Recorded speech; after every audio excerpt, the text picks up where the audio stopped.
All right, welcome back as we continue to meet the candidates, and we have two survivors in that District 8 race for parish council. And closest to me on the desk is Ms. Kim Chauvin, and then right next to her is Mr. Barry Soudier. We appreciate them being here today. Thank you all for coming. I appreciate that. Thank you for having us. Yeah, thank you. Yeah, it's so important that you come and be transparent in representing your district.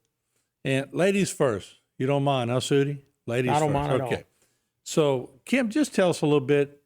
Why'd you decide to run? Just give us your reason why you jumped in. I think most of it was I looked around the district and seen a lot of potential that we have. And I have been pretty much solution driven in the shrimp industry. And I figured that there was some creative ways in which I can delve into the district and try and fix some of our major issues that we have. And because we have no time clocks, I'm going to give everybody, I'm a sense when I'm giving everybody equal, but tell us a little bit about yourself, your married life, and just a little bit about your family. Okay. I've been married for 37 years to David Chauvin. We have 3 kids. We have 7 grandchildren, which is such a blessing. Those are so much fun. In that I've homeschooled some of my grandkids, and we have shrimp boats, and we have a dock. We have some facilities that supply vessels and such. And most of the stuff that I've done is advocating in the shrimp industry through either the parish, the state, or the federal government. So, and it's continuing. It doesn't stop, because in an industry, you're forever advocating for your industry and such. So that's pretty much what I've done in times of need in our community. We have volunteered services and done a lot of that part. And I've taken part in many leadership classes, which is the tourism leadership in the state. I've done the 10 KSB, which is the 10,000 businesses through Delgado. And so in that, I've learned a lot of creative ways and created relationships for resources that we can gather on an economic venue with other businesses and such. In that, I have been an advocate for a lot of the women's groups within the shrimping industry to get them to start speaking out on their industry and to start testifying before state and Congress and different things like that. Yeah, it's such an important industry, especially parish-wide. Yes. Let me go to Barry a little bit. Barry, a little bit about yourself. And, it's always I ask people how you get your nickname. In your case, it's pretty doggone obvious, right? Pretty obvious, yes. Martin, I've been married for 25 years, but I've been with my wife much longer than that. But I have one son, Hunter. We live in Chauvin. I lived in Chauvin all my life. I volunteer for various organizations. Probably just about anybody that asks me to come cook for me or whatever. I'm in a bond. I need something. I'm trying to be there for them. On various boards, I'm on the Louisiana Freshwater District Board, which supplies our water to Terrebonne Parish, our raw water. I'm on the Coastal Zone Management Board. I'm on the Planning Commission, which really helps me, especially like after the storm. People need help. They don't know where to turn. Permits and whatever, I can kind of give them a little bit of information on what's going on in the parish, because we got slammed and we had a lot of people calling and a lot of people applying for permits and whatever, and I try to help them out as much as I can along the way. And I'm Catholic. I belong to Knights of Columbus. We always got some organizations always got something going on all over the place. So I try and help out as much as I possibly can. What made me decide to run, I just love and enjoy helping people, getting around to the community and try and make this a better place. There's a lot of work to be done. A lot of work has been neglected and it needs to be taken care of. I'm sure Kim and I are pretty much looking at the same problems at a little bit different point of view. And, we just need to get it straight.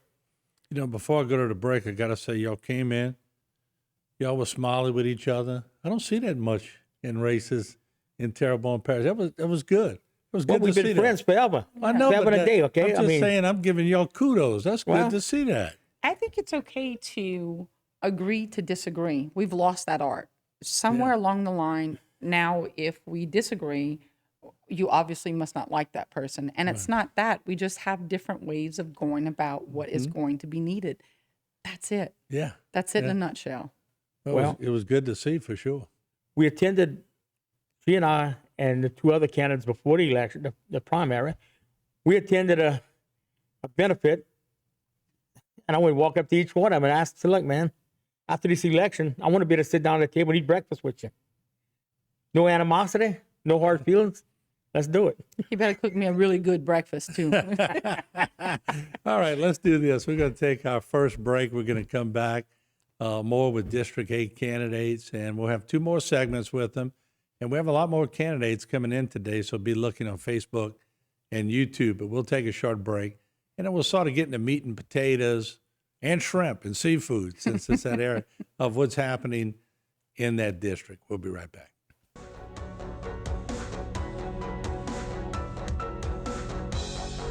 Today's social media segment is brought to you by Terrebonne General Health Systems, modern technology, and timeless caring. Rouse's, you're either local or you're not. Buick, the craft of modern luxury. St. Martin and Bork, know your rights.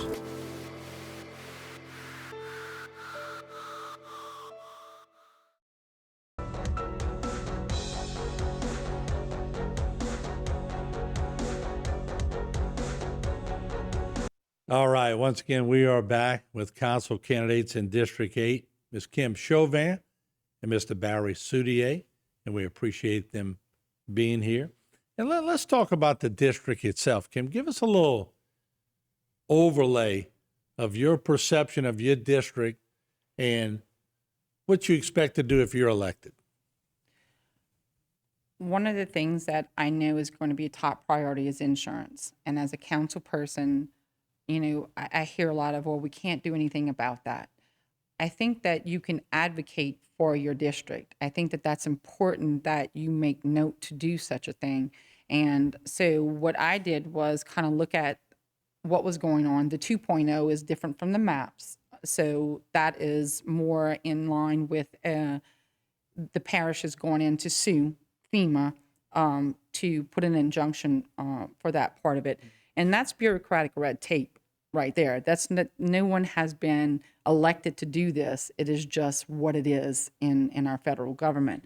On the map part of it, my part of it is that I have already typed up the letter to FEMA, our congressional delegation. Those are important things. I've also have a letter that I've typed up for the insurance commissioner, and also a request to meet with him because we are hitting some very serious avenues of, I'm watching a lot of people that are having to sue the insurance company to get their money. And that, it's not the lawyer part of it. You know, I get they're giving a service, but when you're getting a lot of elderly people having to sue and you pay to 33%, which is normal when you're hiring a lawyer, but when you're doing that and you lack the funds to fix your home, it's a problem. Yeah. So there are issues within that. There's issues with the amount of information that has gone out or not gone out, the lack of information that has gone out of how much time an insurance company has, what is allotted, what you can do. I think that creating an informational hub is going to be super important for District 8 because we're not at a point where, you know, you're never going to get a hurricane or never going to have to deal with, you know, big major events. And I think that supplying people with information helps them to know what they have to do and what services they can go for, what programs they can go for. It puts them at the fingertips. And a lot of times people don't get on social media, but there are other avenues to do so. People have cell phones. There's the Council on Aging. There are many different ways with flyers and different things. And so that's something that I'm pretty good at in getting that part of it out. I think that that's important.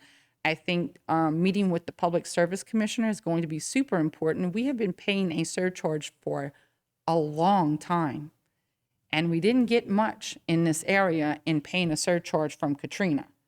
And here we are again. We have smart meters. They're still, to this day, estimating the usage. Might want to tell me what's smart about these meters, because I'm not getting it. You know? No estimation. Yeah.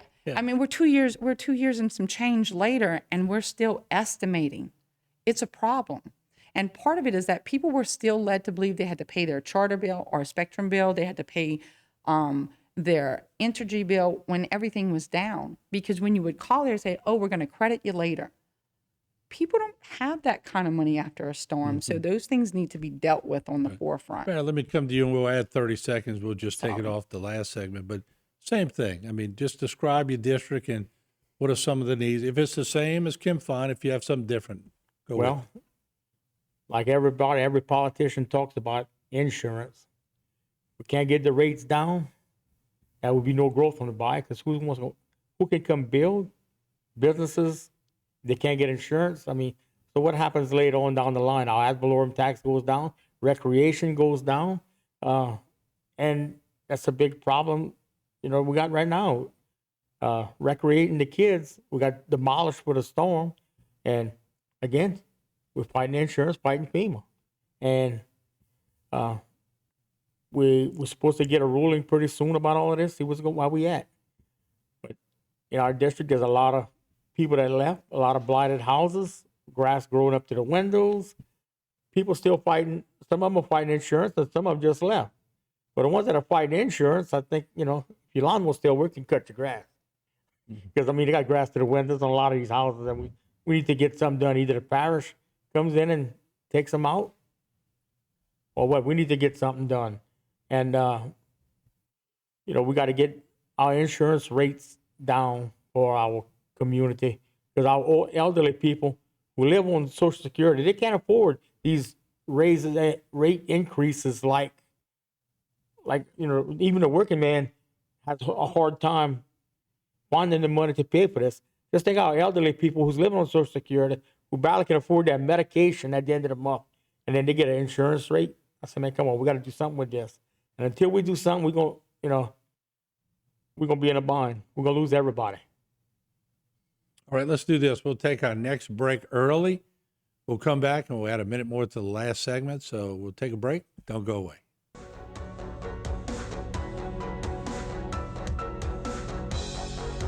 Today's social media segment is brought to you by South Louisiana Bank. It's better when we bank together.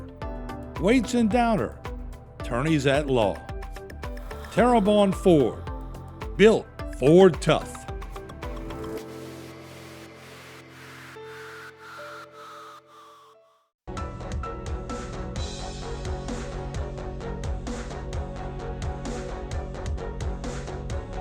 All right, we are back with candidates in District 8, and we have Ms. Kim Chauvin, Mr. Barry Soudier, and we appreciate them being here and being so transparent. Let's talk about drugs. Drugs is parish-wide, nationwide. Barry, will come to you. Yes. But it's on the bayous, too. It's on the bayous. It's everywhere you go. It's changed. Every community has changed. What are your thoughts on drugs? And then when you're on drugs, it leads to a lot of people burglarizing other people's homes. Yes, you're right, Martin. This is nationwide.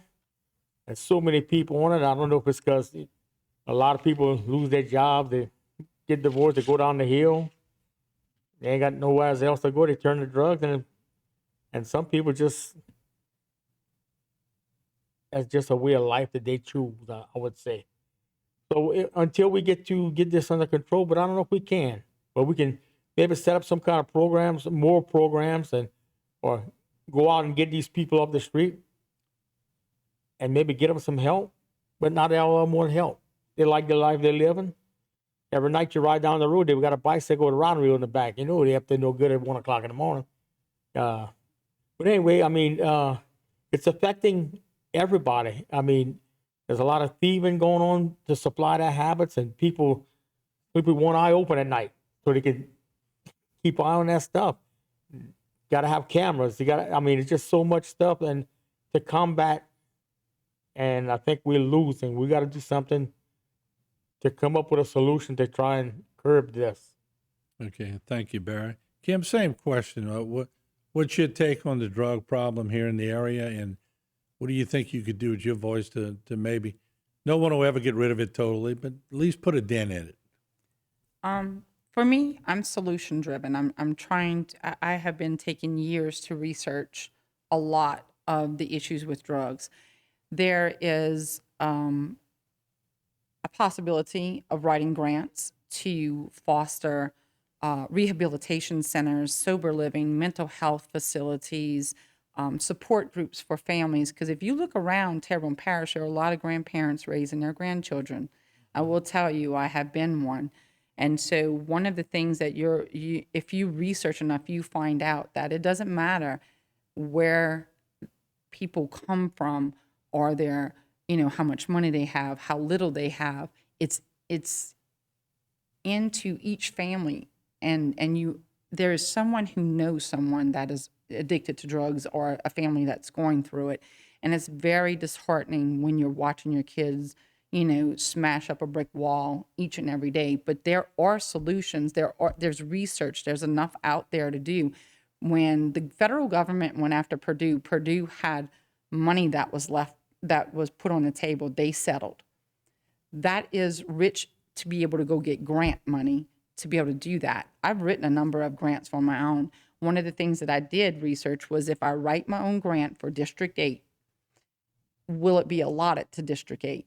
And I posed it to each parish president candidate.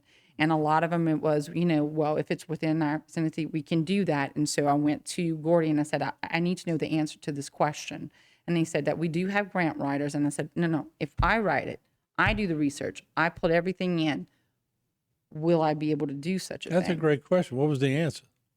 You would just have to sit down and talk with him, about what you're proposing and what you need done. And it's not just in District 8, though. It is everywhere within Terrebonne Parish. You need a men's facility, you need a women's facility. You do not put the two But that would encourage together. other council members who are successful to maybe do the same thing, to just try to get some results in each district. So, Right. Yeah. My whole problem-solving part of this is that it would be for Terrebonne Parish. It would just be out of, you're looking in your district and seeing a need, but it would help all the other districts because you have a men's facility. I don't think that we have a women's facility that I have seen around here in Terrebonne Parish.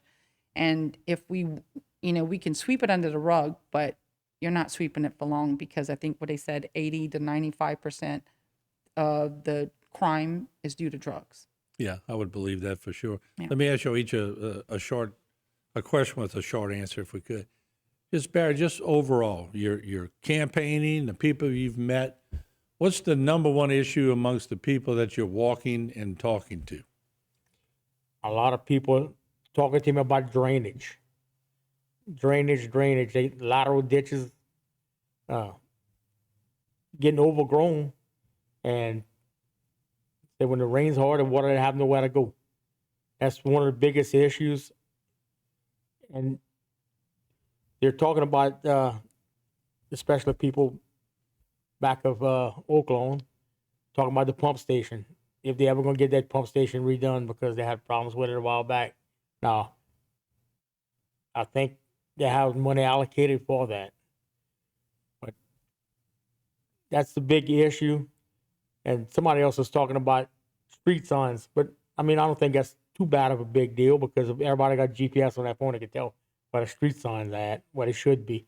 But we got a couple of lights, street lights in some areas because we still have some dark spots on the highways. And which I know Energy worked diligently to get where they at now because they had hundreds of lights that were out. Kudos to them. They tried their best. But that's one of some of the most issues, along with the crime. But Let me do this because we're running out of time. But Kim, let me let you jump in. What you been hearing? I've been hearing from different age people, like from 20, 30, 40 on up. And I think that at this point, there needs to be like a holistic community assessment with intergenerational, because we want to keep people here. The main one has been insurance. It's been insurance, recreational. There's nothing for the kids to do in our areas. And actually, they bring in schools. Like in our Bayou area, they're taking everything out. So we have a problem to help it to grow, and you're pulling things out. All right. I want to thank both of you again, once again, for the audience. We go to two-shot Jason. There you see on the left, Miss Kim Chauvin, and on the right, Mr. Barry Soudier. They call him Sudi. Both candidates in District 8. Just a reminder, go vote as we continue to look at two candidates. Go vote. Make your voice heard. And we appreciate y'all coming in. And once again, I appreciate the fact that y'all are doing positive campaigning. Thank you for that. That means a lot in the community. So Hey. thank you very much. we got to live with each other. Yeah. Win, lose, or draw, we got to live with each other. Yeah, one of y'all's going to be cooking breakfast. Yeah. All right. Thank y'all so much for coming in. We'll take a short break. Check out Facebook and YouTube. A lot more candidates. We'll have a lot more nice debates like this, I hope. See you around the corner.